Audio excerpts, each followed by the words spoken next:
Hello everyone, this is Vipul Purohit and I welcome you all to the another segment of Chembuzzment 2025.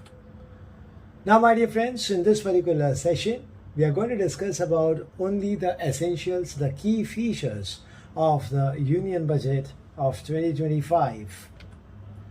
The Union Budget was presented by our Honorable Finance Minister Srimati Nirmala Sitharaman on Saturday, 1st February 2025. As I said, we are going to discuss about the key features of this particular budget.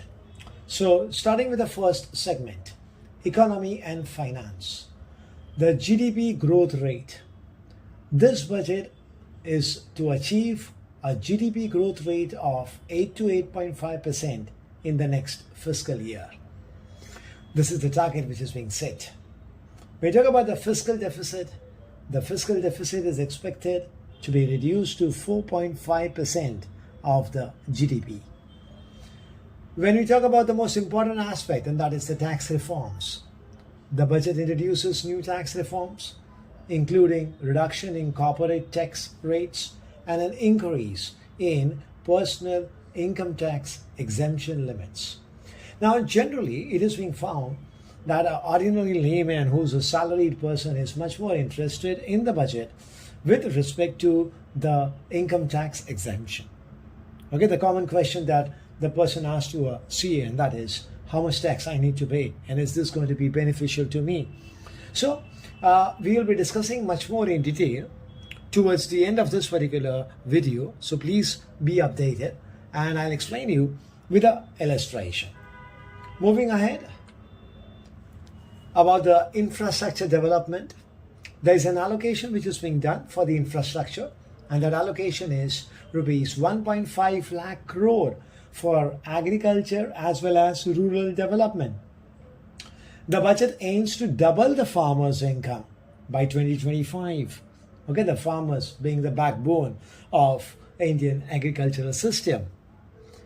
When we talk about the rural infrastructure, the budget allocates rupees 30,000 crore for rural infrastructure development. We move to the next sector, and that is education and healthcare. When we talk about the education part, the budget allocates rupees 99,300 crores for education.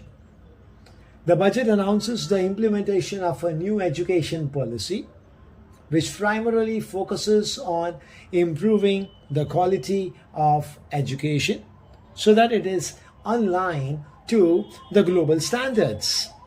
When we talk about the healthcare allocation, the budget allocates rupees 67,000 crores for healthcare sector. Now, the scheme which is being introduced by the government, and that is Ayushman Bharat. So the budget allocates rupees 6,400 crores for Ayushman Bharat scheme. Moving on to the next part, and that is digitalization. Yes, everybody knows very well that digitalization is one of the more key aspects as far as if you want to keep in trend with the entire world. And India is not behind as well. So keeping this in mind, the perspective was to improve the entire digital structure. So when you talk about the digital infrastructure, the budget allocates rupees 6,000 crores for digital infrastructure development. This budget also aims to provide digital literacy to 1 crore people by 2025. Okay, as we all know that as far as population is being concerned, India ranks number 1. And to make them digitally literate is a challenging task. So the budget aims to around 1 crore people by the end of this year. Now, with digitalization, the negative aspect is there are many frauds, there are many scams and all. And those cases goes into the cyber security laws.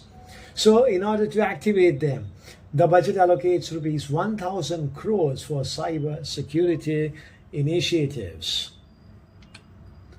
Moving on to the next part, there are some other key features also which the budget has taken care of, and that is the MSMEs.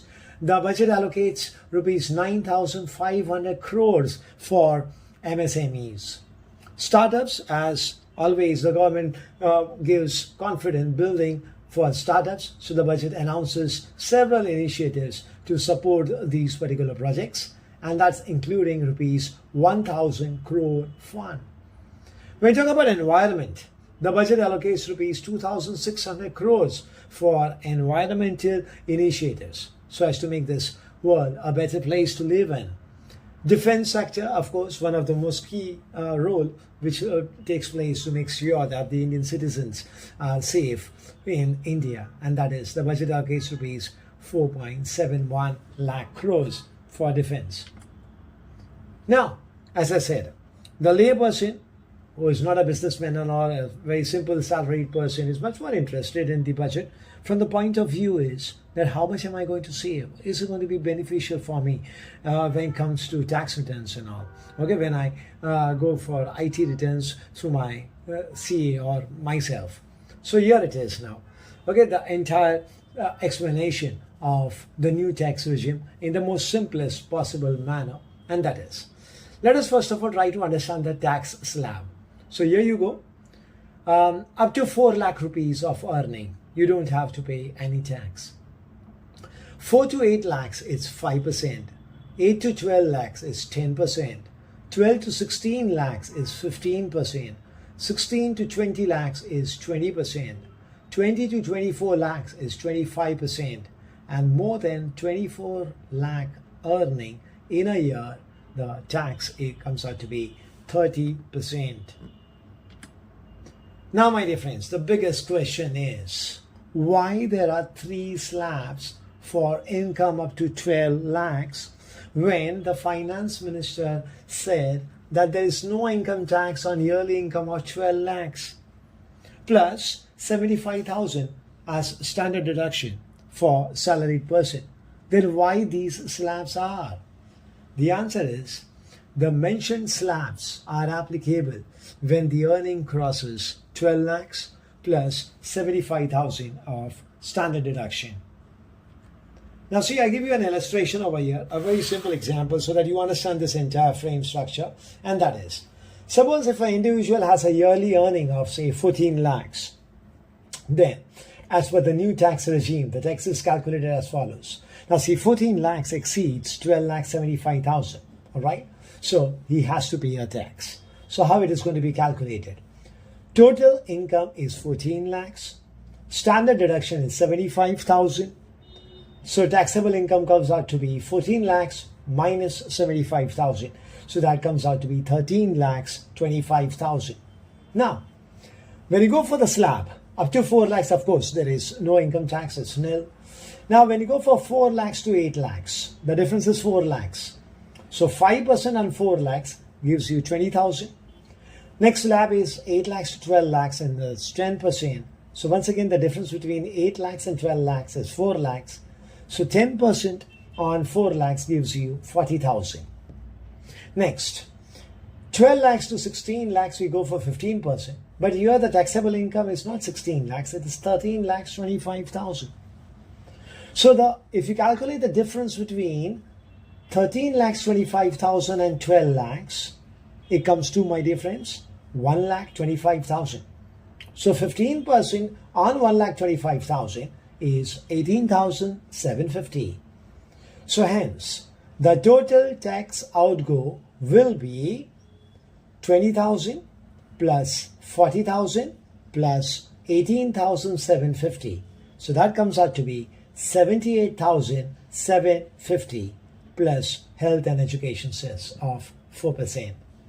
So my dear friends, you can understand over here that a person having a total earning of 12,75,000 doesn't pay a single rupee as an income tax.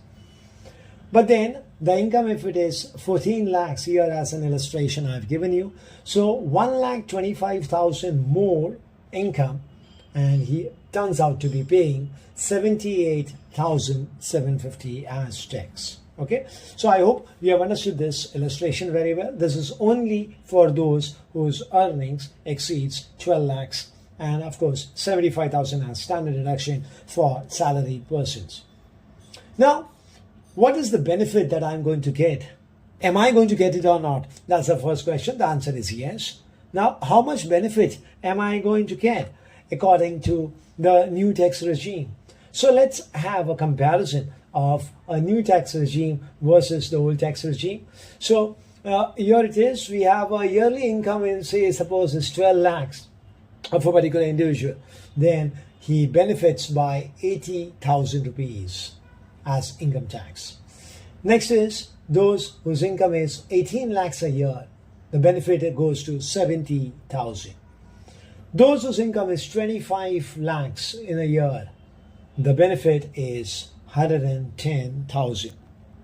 So my dear friends, this is all about a brief insight about the budget which was being put forward by Nirmala Sitharaman of 2025. When it comes to the tax part, let me tell you very well, we have the professionals, that is CA. They know much more better. Okay, you disclose the entire earnings to them, and using the rules, they will give you the exact amount of tax to be paid when it comes towards income tax returns. All right, so thank you very much for this insight, and bye for now.